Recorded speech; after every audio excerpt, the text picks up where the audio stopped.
Hello students, আমি তোমাদের প্রিয় নীতিশ স্যার জ্ঞানজ্যোতি কোচিং সেন্টারের পক্ষ থেকে তোমাদের প্রত্যেককে জানাই আরো একবার স্বাগত। তো স্টুডেন্টস, আগামীকাল তোমাদের এলসিসি ইংলিশ পরীক্ষা।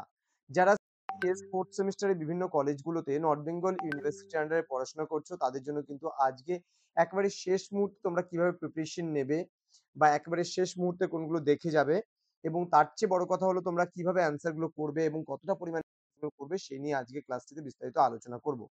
অবশ্যই ধৈর্য ধরে শেষ পর্যন্ত ক্লাস দেখবে এবং দেখবে।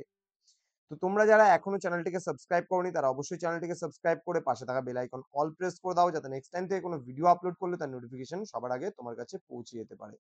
তো তোমাদের যদি কোনো কোয়ারিজ থাকে যোগাযোগ করতে পারো আমাদের সঙ্গে। আমাদের অফিসিয়াল নাম্বার 7076398606 নাম্বারে, অথবা 6295916282 নাম্বারে। চলো শুরু করছি আজকের ক্লাসটি। প্রথমত দেখো, তোমাদের টোটাল 10টা কোশ্চেন্স আছে। ওকে, 10টা কোশ্চেন্স আছে, তোমাদের 6টার উত্তর করতে হবে এবং 6টা প্রশ্নের জন্য 10 করে নির্ধারিত মান, টোটাল 60 মার্কস হবে তোমার এলসিসি এক্সাম পরীক্ষা। এবার কিছু কিছু স্টুডেন্ট বলে, স্যার আমি 3টে টপিক পড়ে আসলে দেখো, একটা কথা সবার প্রথমে বলি, এলসিসি ইংলিশে যে কোনো পরীক্ষার ক্ষেত্রে তোমরা চাইবে যে ফুল অ্যান্সার করা। ওকে, ফুল অ্যান্সার করলে কি হয় বলতো, তাহলে কিন্তু একটা ভয় থাকে না যে আমি ফেল করব বলে, এবং তোমরা যা পারো সেটা যদি একটু 19-20ও হয় লেখাটা কোনো ব্যাপার না। তবে যদি তুমি লেখার মধ্যে 10% তোমার ঠিক নেই, তাহলে কিন্তু সেই লেখাটায় কোনো তুমি নাম্বার পাবে না। তো সুতরাং ভালো করে বিষয়গুলো লেখার চেষ্টা করবে। তো আমি এর আগেও বলেছিলাম তোমাদের এডিটোরিয়াল লেটার রাইটিং এর মধ্যে তোমরা কোন কোন এডিটোরিয়াল লেটার রাইটিং গুলো দেখবে, যেমন ড্রেনেজ সিস্টেম নিয়ে দেখবে, এনভায়রনমেন্ট নিয়ে দেখবে, dirty environment, then increasing pollution, over use of mobile phones, anti social elements in your locality, then problem of eve teasing. Basically এই কটা দেখতে হবে। এছাড়াও তোমরা এডিটোরিয়াল লেটার যদি এই কটা মোটামুটি লিখতে শিখে যাও, কেমন ধরনের এডিটোরিয়াল লেটার রাইটিং গুলো হয়, তাহলে কিন্তু একটা ধারণা হয়ে যাবে। এবং তুমি কিন্তু যদি মূল বিষয়বস্তুগুলোকে ঠিক রেখে যদি এডিটোরিয়াল লেটার রাইটিংটা লিখতে পারো, কমসে কম এই টপিকটার উপরে আমি ধরলাম যে খুব খুব বাজেও যদি লেখা হয়, তাও আমি 4-5 যদি ধরি, আর যদি খুব ভালো হয়, যারা খুব ভালো ইংলিশ পারো তারা 7-8 কমসে কম কিন্তু এই জায়গাটায় তোমরা ক্যারি করতে পারো এডিটোরিয়াল লেটার রাইটিং এ। নেক্সট আমাদের আছে নোটিশ রাইটিং। দেখো, নোটিশ রাইটিং মোটামুটি একটা ফরম্যাট জানা থাকলে সবগুলোই মোটামুটি লেখা যায়। তো নোটিশ রাইটিং এর একটা ফরম্যাট তোমাদের জেনে নিতে হবে, যে ফরম্যাট গুলো বা নোটিশ রাইটিংটা কেমন হয় সেটা সম্পর্কে তোমাদের একটু অভিজ্ঞতা থাকতে হবে। মনে করো তোমার কলেজে কোনো একটা কালচারাল প্রোগ্রাম উপলক্ষে কোনো একটা নোটিশ হতে পারে, ঠিক আছে? সাবমিটেড আর্টিকেলস এর উপরে হতে পারে। মনে করো কলেজে একটা ম্যাগাজিন বেরোবে, তার উপরে ক্লাসমেটদের থেকে কিছু আর্টিকেলস চেয়ে তোমার একটা কিছু হতে পারে। দেন বলছে এডুকেশনাল ট্যুর বা এক্সকারশন ট্রিপ হতে পারে। দেন ব্লাড ডোনেশন ক্যাম্পের উপর, ইন্টার কলেজ স্পোর্টস চ্যাম্পিয়ন কম্পিটিশনের উপরে হতে পারে, অ্যান্ড ইনঅগুরেশনের উপরে হতে পারে, অ্যান্ড এক্সিবিশনের উপরে হতে পারে। এগুলোর উপরে বেসিক্যালি নোটিশ হয়ে থাকে, এবং এই নোটিশটায় কিন্তু খুব ভালোভাবে তোমাদের নাম্বার তুলতে হবে। কারণ নোটিশের যদি একটা ফিগার যদি তুমি মোটামুটি দেখে নিতে পারো বা ঠিকঠাক লিখে আসতে পারো, 6 থেকে 7 কিন্তু এই জায়গাটায় আশা করা যায় যারা একটু প্রিপারেশন নিয়েছে তারা কিন্তু খুব ভালো মতো এই জায়গাটায় কিন্তু পারবে। নোটিশের একটা ফরম্যাট দিয়ে সে লিখে আসতে পারবে।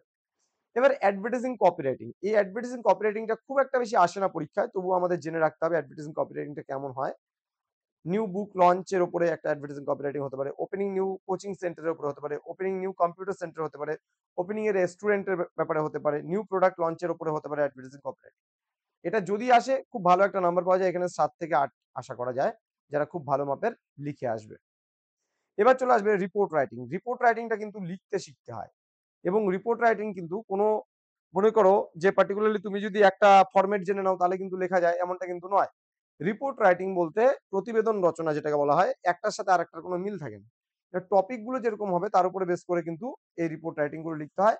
আমি বেশ কয়েকটা টপিক সম্পর্কে তোমাদের ইউটিউবে ভিডিও দিয়েছিলাম, এবং তোমাদের আমি লাস্ট মিনিট সাজেশনও দিয়েছিলাম। সেখানে কিন্তু আমি অলরেডি আলোচনা করেছিলাম যে তোমাদের একদম প্রাক প্রিপারেশন বা প্রাক পরীক্ষার মুহূর্তে তোমরা কিভাবে এই প্রশ্নের উত্তরগুলো করে যাবে। তো এখান থেকে কিন্তু খুব একটা বেশি আমি ধরলাম না, চলো খুব বাজে লিখলে পারে এখানে আমি 4 ধরলাম। যারা একদম নরমাল ধরনের স্টুডেন্ট তারা মোটামুটি এখানটায় আমি 4 আশা করতে পারি, যে মোটামুটি বানিয়ে লেখার ক্ষমতা থাকলে 4 সে পাবে। একদম খুব নিম্নমানের স্টুডেন্টও যদি হয়। আচ্ছা, সিভি বা রিজিউম রাইটিং এই জায়গাটায় কিন্তু তোমাদের স্কোর করতে হবে, হ্যাঁ?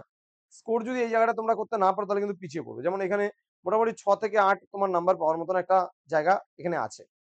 যেমন কি বলছে, prepare a CV of yourself which could be used for job applications a teacher. তারপরে কোনো কম্পিউটার অপারেটরের উপরে হতে পারে, এ হোটেল ম্যানেজারের উপরে হতে পারে, এ পিয়নের উপরে হতে পারে, রেস্টুরেন্ট অ্যাসিস্ট্যান্ট ম্যানেজারের উপরে হতে পারে, শোরুম ম্যানেজারের উপরে হতে পারে।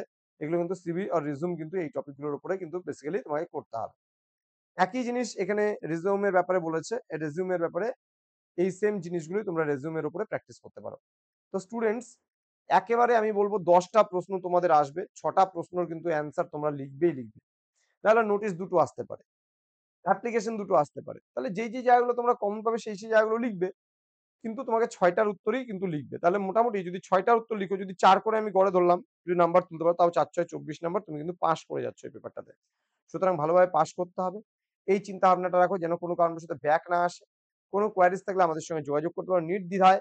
কোনো অসুবিধা নেই। 7076398606 নম্বরে অথবা 6295916282 নম্বরে। তোমরা যদি চাও 5th সেমেস্টারে আমাদের কাছে পড়বে, তাহলে কিন্তু পরীক্ষা শেষ হওয়ার পরদিন থেকে আমাদের নতুন সেমেস্টারের জন্য রেজিস্ট্রেশন শুরু হবে। তোমরা যোগাযোগ করতে পারবে এই নাম্বারে। দেখা হচ্ছে তোমাদের সঙ্গে পরবর্তী ক্লাস নিয়ে। তোমরা প্রত্যেকে ভালো থেকো, সুস্থ থেকো। আর পরীক্ষার জন্য প্রত্যেককে all the best. Thank you.